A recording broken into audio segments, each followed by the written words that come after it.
संसद का सत्र खत्म होने के बाद अब गृह मंत्री अमित शाह ने यह तय किया है कि बिहार, पश्चिम बंगाल और तमिलनाडु का चुनाव जो होगा वो अपने नेतृत्व में, यानी तैयारी जो होगी चुनावी रणनीति की वो पूरी की पूरी उनकी होगी। संगठन का वहां पूरा जो दारोमदार होगा उन कामों का वो सब अमित शाह के ऊपर होगा। और इसे लेकर अब बीजेपी ने भी तैयारी की है कि अमित शाह कम से कम चुनाव होने तक बिहार में, पश्चिम बंगाल में और तमिलनाडु में हर महीने 2-2 दिन की यात्रा पे जाएंगे। इसकी शुरुआत 10 अप्रैल से होने जा रही है। 10 अप्रैल को गृह मंत्री अमित शाह चेन्नई पहुंचेंगे। उसके बाद 14-15 अप्रैल को वो पश्चिम बंगाल के दौरे पर रहेंगे। उसके बाद 30 अप्रैल और 1 मई को वो बिहार के दौरे पर रहेंगे। इन तीनों यात्राओं में संगठन के साथ बैठकर वो तमाम चुनावी तैयारियों को देखेंगे। जो काम हो चुका है उसका एक तरह से आगे मार्गदर्शन करेंगे और उसकी समीक्षा करेंगे। चुनाव किन मुद्दों पर लड़ा जाए इसे लेकर वो स्टेट से लेकर डिस्ट्रिक्ट तक के कार्यकर्ताओं से मिलेंगे, उनको निर्देश देंगे। मार्गोर, न्यूज़ 24 दिल्ली। श्रीलंका का सर्वोच्च नागरिक सम्मान प्रधानमंत्री नरेंद्र मोदी को दिया गया। प्रधानमंत्री नरेंद्र मोदी ने इस सम्मान को पाने के बाद कहा कि ये सम्मान 140 करोड़ भारतीय देशवासियों के लिए है। श्रीलंका ने प्रधानमंत्री नरेंद्र मोदी को श्रीलंका मित्र विभूषण सम्मान से सम्मानित किया है। यह सम्मान उन देशों के राष्ट्राध्यक्षों को दिया जाता है जिनके श्रीलंका के साथ दोस्ताना संबंध हैं। पीएम मोदी ने भी सम्मान मिलने पर खुशी जताई और कहा कि यह सभी देशवासियों का सम्मान है। श्रीलंका की सरकार ने प्रधानमंत्री नरेंद्र मोदी को श्रीलंका मित्र विभूषण सम्मान से सम्मानित किया। श्रीलंका की सरकार यह सम्मान उन देशों के राष्ट्राध्यक्षों को देती है जिनके श्रीलंका के साथ अच्छे संबंध होते हैं। भारत के ऐतिहासिक दौरे पर श्रीलंका के साथ अच्छे संबंध रहे हैं। साथ ही श्रीलंका आर्थिक संकट के दौर से जब जूझ रहा था उस वक्त भी सबसे पहले भारत ने ही श्रीलंका के लिए मदद का हाथ बढ़ाया था। अब इन अच्छे संबंधों को ही मान्यता देते हुए श्रीलंका की सरकार ने प्रधानमंत्री नरेंद्र मोदी को यह सम्मान दिया है। नरेंद्र मोदी 3 दिनों के श्रीलंका दौरे पर हैं। रमन कुमार, दिल्ली, न्यूज़ 24। महाराष्ट्र में एक बार फिर से मराठी बनाम गैर मराठी का मुद्दा तूल पकड़ा हुआ है और इसकी शुरुआत एक बार फिर से राज ठाकरे की पार्टी महाराष्ट्र नवनिर्माण सेना ने की है। कुछ वीडियोस वायरल हुए सोशल मीडिया पर। इन वीडियोस को महाराष्ट्र नवनिर्माण सेना द्वारा ही वायरल किया गया है, जिसमें देखा जा सकता है कि मराठी ना आने पर राज ठाकरे के पार्टी के कार्यकर्ता और नेता लोगों की पिटाई करते हैं। और इसी को कटाक्ष करते हुए अभी उद्धव ठाकरे की पार्टी यानी कि उद्धव ठाकरे की शिवसेना की भी एंट्री हो चुकी है। उद्धव ठाकरे की पार्टी के नेताओं द्वारा मुंबई के चौराहे पर, महत्वपूर्ण चौराहे पर कुछ इस तरीके के पोस्टर लगाए गए हैं जिसमें लिखा गया है, घाबरू नका, चला मराठी बोलूया, यानी आप घबराइए नहीं, चलो मराठी बोलते हैं। चलो, यदि आपको हम सिखाएंगे मराठी, यदि आपको मराठी नहीं आती है तो आइए मिलकर सीखेंगे मराठी भाषा। कुछ इस तरीके के पोस्टर जो है शहर भर में लगाए गए हैं। फिलहाल आप जो तस्वीर देख रहे हैं ये मुंबई के अंधेरी इलाके की है। यहाँ पर पोस्टर में कुछ संपर्क फ़ोन नंबर्स भी दिए गए हैं। यदि आपको मराठी नहीं आती है तो इस नंबर पर आप संपर्क कर सकते हैं और आपको मराठी सिखाई जाएगी। कैमरा पर्सन राजेंद्र सिंह के साथ अंकुश जायसवाल, न्यूज़ 24 मुंबई। सपा मुखिया अखिलेश यादव ने बड़ा बयान देते हुए कहा है कि दरअसल अब लड़ाई 80 बनाम 20 की नहीं बल्कि 90 बनाम 10 की हो गई है।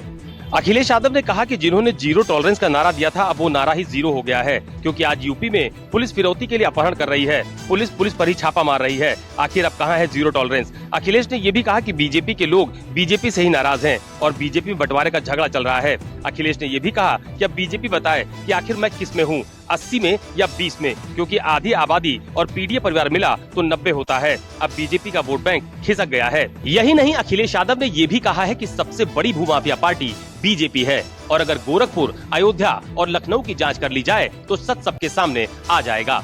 कैमरा पर्सन मिंटू सिंह के साथ अशोक तिवारी, लखनऊ, न्यूज़ 24। केंद्रीय गृह मंत्री अमित शाह छत्तीसगढ़ के दौरे पर पहुंचे और छत्तीसगढ़ के बस्तर पंडुम के समापन समारोह में पहुंचे अमित शाह ने नक्सलवाद पर बड़ी बात कही। इतना ही नहीं, अमित शाह ने नक्सलवाद को लेकर कांग्रेस को भी आड़े हाथों पे लिया। अमित शाह ने सबसे पहले दंतेवाड़ा में दंतेश्वरी माता के दर्शन किए, यहां पूजा पाठ किया और उसके बाद बस्तर पंडुम के समापन कार्यक्रम में पहुंचकर नक्सलवाद पर कहा और नक्सलियों से ये अपील की कि वो मुख्य धारा में आ जाएं, अपने हथियार डाल दें, क्योंकि वो पराये नहीं बल्कि वो अपने हैं और उनके आने से इससे बहुत सुधार होगा बस्तर में।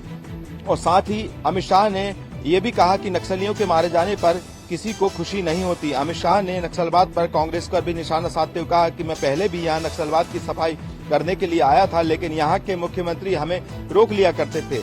अमित शाह ने यह भी कहा कि मैं प्रधानमंत्री मोदी जी से चर्चा करके आया हूँ कि अगले साल बस्तर पंडुम देश भर के हर आदिवासी जिले के कलाकारों को यहाँ लाएंगे। बस्तर का युवा विश्व के मंच पर सभी के साथ दो हाथ करे, लेकिन यहाँ अपनी संस्कृति धरोहर को ना भूले। कैमरा पर्सन कमलेश व्यास के साथ विपिन श्रीवास्तव, न्यूज 24 छत्तीसगढ़। वह बिल संशोधन 2025 को लेकर नीतीश कुमार की पार्टी अब बैकफुट पर आ गई है। सारे नेता अब डैमेज कंट्रोल करने में जुट गए हैं। इस वक्त मैं मौजूद हूं जदयू कार्यालय के ठीक बाहर। आप देख सकते हैं यह बड़ा सा बैनर और पोस्टर लगाया गया है जिसमें नीतीश कुमार की एक बड़ी सी तस्वीर है, जिसमें उन्होंने टोपी पहन रखी है और आगे लिखा हुआ है, जो खा रहे हैं दूसरे का हक वही वह संशोधन बिल 2025 पर कर रहे हैं नीतीश कुमार के इरादों पर शक। जिन्होंने अल्पसंख्यकों का तोड़ा है सपना, वो आज किस मुंह से मुस्लिम भाइयों को बता रहे हैं अपना। माल डकारने वाले लोगों से मिलेगा छुटकारा, भ्रष्टाचार से मिलेगी मुक्ति, बढ़ेगा भाईचारा। यह अयान सोहेल जो प्रदेश महासचिव हैं शिक्षा प्रकोष्ठ के, उनके तरफ से लगाया गया है। और आज सबसे बड़ी बात है कि जो अल्पसंख्यक प्रकोष्ठ के जो सारे नेता हैं जदयू के, वो आज एक साथ ना उन्होंने केवल बैठक की बल्कि प्रेस कॉन्फ्रेंस भी किया और उन्होंने कहा कि हम एक साथ हैं और नीतीश कुमार के साथ हैं। कैमरामैन ऋषि के साथ सौरभ कुमार, पटना, न्यूज 24। 6 अप्रैल को रामनवमी मनाने को लेकर पूरे पश्चिम बंगाल में बीजेपी पार्टी की तरफ से पूरी तरह से तैयारियां किया जा रहा है। बीजेपी पार्टी करीबन यहां से 20,000 से ज्यादा छोटी बड़ी रैलियां निकालेगी और सुवेंदु अधिकारी का कहना है कि 1 करोड़ से ज्यादा लोग इस रैली में शामिल होंगे, जिसको लेकर पुलिस यहाँ पे पूरी तरह से चौक चौबंद कर दिया है। जगह जगह पे बैरिकेड किए गए हैं और खास करके हावड़ा और हुगली में विशेष निगरानी रखा जा रहा है। यानी 2 साल पहले जिस तरह से हावड़ा से रैली निकल रही थी तो वहां पे हिंसा देखा गया था और इस बार पुलिस यहाँ पे जो रैली का परमिशन नहीं दे रहा था, लेकिन जो आयोजक थे कोलकाता हाई कोर्ट का दरवाजा खटखटाए और कोलकाता हाई कोर्ट से बशर्त उन्हें यहाँ पे रैली का परमिशन मिला है। यानी 500 से ज्यादा लोग रैली में नहीं रह सकते हैं, कोई यहाँ पे शस्त्र का प्रयोग नहीं कर सकते हैं और जिस तरह से उनके सुरक्षा के लेकर पुलिस के जो जवान यहाँ पे चप्पे चप्पे पे निगाह रखेंगे। यही स्थिति हुगली की बनी हुई है और हुगली में चारों तरफ यहाँ पे पुलिस की तैनाती किया गया है। तो कह सकते हैं कि 6 अप्रैल को रामनवमी मनाने के लिए पूरी तरह से सतर्कता बढ़ता जा रहा है। पुलिस चौक चौबंद व्यवस्था किया गया है। 5,000 से ज्यादा अतिरिक्त पुलिस बलों की तैनाती किया गया है। पुलिस जगह जगह सीसीटीवी जो कैमरे लगे हैं उससे भी मॉनिटरिंग कर रही है। कैमरामैन पंकज के साथ मनोज पांडे, न्यूज 24 हावड़ा।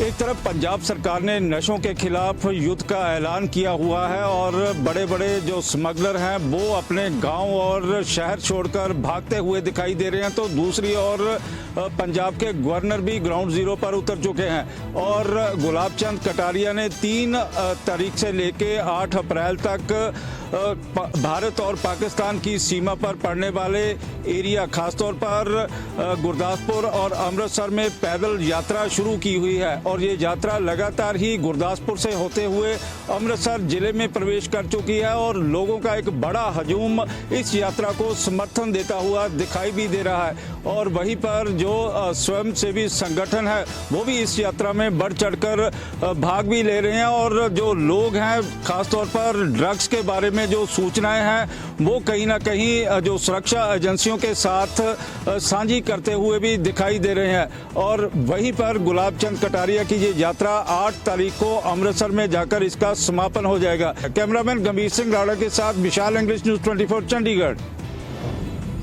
दिल्ली में आम आदमी पार्टी बिजली कटौती के मुद्दे के अलावा अब स्कूलों में फीस बढ़ोतरी के मुद्दे को लेकर के बीजेपी पर हमलावर है। दरअसल में बीजेपी पर आम आदमी पार्टी ने हमला बोला है। उन्होंने कहा है कि जिस तरीके से जो स्कूल के फीस है वो बीजेपी सरकार आते ही बढ़ा दी गई है, जिसका सीधा असर लोगों की जेब पर पड़ रहा है। और इतना ही नहीं, कई स्कूलों में 50% से ज़्यादा स्कूल की फीस में बढ़ोतरी की गई है। आम आदमी पार्टी के नेता मनीष सिसोदिया ने आरोप लगाते हुए ये कहा है कि दिल्ली में हर रोज दिल्ली की जनता को परेशान किया जा रहा है, कभी बिजली कटौती के नाम पर तो कभी फ्री की मिलने वाली चिकित्सा की जो सुविधाएं हैं उनको बंद कर दिया जा रहा है। धीरे धीरे दिल्ली के लोगों को जो सुविधाएं दिल्ली सरकार से मिल रही थी उनको दिल्ली सरकार अब धीरे धीरे बंद कर रही है। इसको लेकर के आम आदमी पार्टी के नेता मनीष सिसोदिया ने बीजेपी पर सीधा हल्ला बोला है। कैमरा पर्सन नितिन के साथ में यूसुफ, न्यूज 24 दिल्ली। राजस्थान में पूर्ववर्ती अशोक गहलोत सरकार द्वारा बनाए गए नए जिलों को लेकर अब भी राजनीतिक आरोप प्रत्यारोप का दौर बरकरार है। दरअसल भजनलाल सरकार ने सत्ता में आते ही अशोक गहलोत सरकार द्वारा बनाए गए 3 नए संभाग और 8 जिलों को खत्म कर दिया, जिसे लेकर इन जिलों के कई लोग अब भी सड़कों पर प्रदर्शन कर रहे हैं। अदालत तक में मामला पहुंच गया है।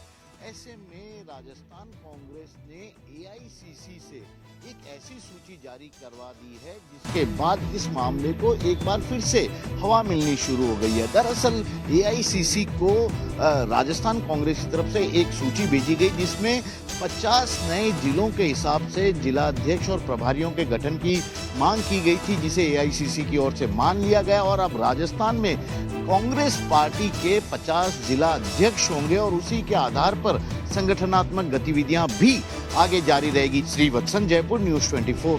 तेलंगाना के 400 एकड़ के कांचा गावची बोली नामक जंगल को काटने को लेकर लगातार विवाद बढ़ता जा रहा है।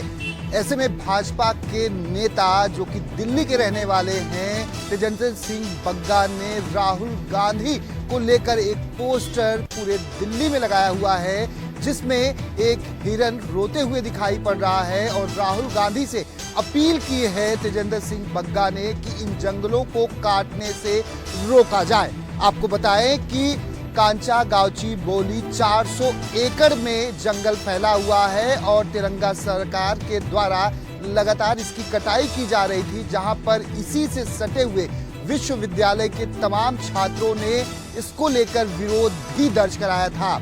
और वहां पर आपको बताएं कि अलग अलग प्रजाति के पशु पक्षी रहते हैं जो लगातार वहां पर तोड़क कार्रवाई और कटाई के दौरान चीख चिल्ला रहे थे।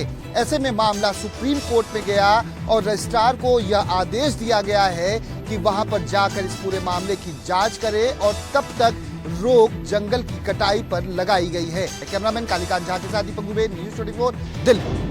पंचतत्व में विलीन हो चुके हैं पद्मश्री मनोज कुमार। जी हाँ, हम उन्हें भारत कुमार भी कहते थे। उन्होंने भारत और भारत की देशभक्ति के ऊपर कई फिल्में बनाई थी, जिसकी वजह से हम उन्हें भारत कुमार भी कहते थे। आपको बता दें कि मेरे पीछे आप देख सकते हैं कि उनका पार्थिव शरीर अब पंचतत्व में विलीन हो चुका है। उनके परिवार के सारे सदस्य यहाँ पे मौजूद हैं, दोनों बेटे हैं और उनके साथ उनके पोते भी यहाँ पे मौजूद है। साथ में फिल्म इंडस्ट्री के कई दिग्गज कलाकार, प्रोड्यूसर्स, एक्टर्स, ये लोग भी यहाँ पे इनके अंतिम संस्कार में यहाँ पे शामिल हुए हैं। और इसी के साथ हमारे जो पद्मश्री मनोज कुमार जी थे उनको हम सब ने अलविदा कह दिया है। कैमरा पर्सन संजय के साथ मैं नवीन सिंह भारद्वाज, न्यूज़ 24, मुंबई। मार्च महीने के अंतिम सप्ताह और अप्रैल के पहले 3 दिनों में महाराष्ट्र में जो बिन मौसम बरसात हुई है, जिसके चलते महाराष्ट्र में किसानों को भारी नुकसान उठाना पड़ा है। इस बिन मौसम बरसात से करीब 6238 हेक्टेयर जमीन पर जो भी फसल थी या फिर सब्जियां थी या फल थे, उनका जबरदस्त नुकसान वहां पर देखने को मिला है। बिन मौसम बरसात महाराष्ट्र के 11 जिलों में हुई है, इसलिए किसानों के आंखों में आंसू दिखाई पड़ रहे हैं। राज्य के कृषि मंत्री माणिकराव कोकाटे क्या कहना है, सिर्फ 6238 हेक्टेयर नहीं बल्कि ये नुकसान करीब 25,000 हेक्टेयर तक पहुंच सकता है। किसान अब मांग कर रहे हैं और सरकार की तरफ आंख लगाकर बैठे हैं कि किसानों को राज्य सरकार वहां पर मदद करे। कृषि मंत्री का कहना है जो भी नुकसान हुआ है उसका पहले पंचनामा होगा, बाद में उसका प्रस्ताव बनाकर राज्य के कैबिनेट के सामने रखा जाएगा और उसके बाद कैबिनेट की मंजूरी मिलने के बाद ही किसानों को वहां पर मदद की जा सकती है। कैमरामैन अंचल सिंह ठाकुर के साथ विनोद जगदाले, न्यूज़ 24, मुंबई। शहर में अब किसी भी घटना पर तुरंत पहुंचेगी गुजरात पुलिस। गुजरात पुलिस ने शुरू किया जीपी दृष्टि। किसी भी घटना में तुरंत रिस्पॉन्ड करने के लिए गुजरात पुलिस ने एक अहम कदम उठाया है, जिसका नाम है जीपी दृष्टि, यानी drone response and aerial surveillance technical intervention, जिसके जरिए पुलिस जल्दी से जल्दी किसी भी मौका वारदात पर पहुंच सकेगी। इस पहल से ड्रोन अपराध स्थलों पर पीसीआर वैन से तेजी से पहुंचेंगे। राज्य पुलिस प्रमुख विकास साय ने कहा कि फिलहाल किसी भी घटना की सूचना मिलते ही हर इलाके में मौजूद पीसीआर वैन को घटनास्थल के लिए दौड़ाया जाता है, लेकिन ट्रैफिक या अन्य कई वजहों से उन्हें घटनास्थल पर पहुंचने में समय लग जाता है। ऐसे में रिस्पॉन्स टाइम को कम करने और तत्काल कार्रवाई सक्षम बनाने के लिए गुजरात पुलिस ने ड्रोन तैनात करने का निर्णय लिया है। इस परियोजना के तहत जब किसी घटना की सूचना पुलिस कंट्रोल रूम को दी जाएगी तो एक साथ पीसीआर वैन और ड्रोन बेस स्टेशन को अलर्ट किया जाएगा। परिणाम स्वरूप ड्रोन और पीसीआर वैन दोनों घटनास्थल पर भेजे जाएंगे। सूरत और अहमदाबाद में किए गए 10 दिन के पायलट प्रोजेक्ट के दौरान ये देखा गया कि ड्रोन घटनास्थल पर पीसीआर वैन से आधे समय में पहुंच गए। कभी कभी तो सिर्फ 2 से 2.5 मिनट में ड्रोन द्वारा कैप्चर की गई फुटेज वास्तविक समय में ड्रोन बेस स्टेशन पर अधिकारियों को भेजी जाएगी, जिससे वे स्थिति की गंभीरता का आकलन कर सके और आवश्यक पुलिस बल को तैनात कर सके। कैमरामैन प्रभात साथ भूपेंद्र सिंह, अहमदाबाद, न्यूज़ चैनल। रक्षा मंत्रालय इसी महीने भारतीय नौसेना के लिए 26 राफेल खरीदने वाली है। जी हाँ, न्यूज़ 24 को मिली जानकारी के मुताबिक केंद्र सरकार इस महीने 26 राफेल मैरीटाइम स्ट्राइक फाइटर्स को खरीद को हरी झंडी देने के लिए पूरी तरह तैयार है। सरकार डिफेंस खरीद को ट्रेड को बरकरार रखते हुए 2024-25 में एनडीए सरकार डिफेंस इक्विपमेंट में खरीद के लिए 2 लाख करोड़ रुपए से अधिक खर्च किए हैं। राफेल मरीन निर्यात में खतरनाक और क्षमताओं से लैस है। यह चीन के पास मौजूद F-16 और चीन के पास मौजूद J-20 से बेहतर है। ऐसे में दुश्मन भारतीय नेवी की तरफ आंख उठाने से पहली बार नहीं कई बार सोचेगा। राफेल एम लड़ाकू विमान का यूज भारत के 2 विमान वाहन पोतों पर समुद्र भारतीय नौसेना के अधिक शक्ति प्रदान करने के लिए किया जाएगा। अब बता दें कि राफेल मरीन का वजन करीब 10,300 किलोग्राम है और यह मिनट में 18,000 मीटर की ऊंचाई पर जा सकता है। इसके आने से भारतीय नौसेना की ताकत में एक और इजाफा हो जाएगा। पवन मिश्रा, न्यूज़ 24, दिल्ली। पुणे के charitable hospital Dinanath Mangeshkar hospital के खिलाफ लोगों का गुस्सा बढ़ता जा रहा है। आज भी एनसीपी, शरद चंद्र पवार गुट और आरपीआई ने अस्पताल के बाहर प्रोटेस्ट किया। कल मुख्यमंत्री ने ये आदेश दिया है कि ज्वाइंट चैरिटेबल कमिश्नर के अध्यक्षता में एक कमेटी का गठन किया जाएगा जो मामले की पूरी जांच करेगी और अगर अस्पताल दोषी होगा तो उस पर कार्रवाई होगी। साथ ही सभी चैरिटेबल हॉस्पिटल की जांच की जाएगी कि वो हॉस्पिटल गरीबों को उनके हक का बेड उपलब्ध करा रहे हैं नहीं। मामला एक गर्भवती महिला के इलाज से जुड़ा है। महिला इलाज के लिए उस अस्पताल में आई थी, लेकिन अस्पताल ने 10 लाख रुपए की मांग की और कहा कि जब तक 10 लाख रुपए जमा नहीं करेंगे तब तक अस्पताल इलाज शुरू नहीं करेगा। इसके बाद परिवार 3 लाख रुपए जुटा चुका था, 3 लाख रुपए देने के लिए तैयार था, लेकिन अस्पताल अपने अड़ियल रवैये पे अड़ा रहा, जिसके चलते परिवार उस महिला को दूसरे अस्पताल में ले गया और वहां पर महिला की मौत हो गई। दिलीप अवेरे के साथ इंद्रजीत सिंह, न्यूज़ 24, मुंबई।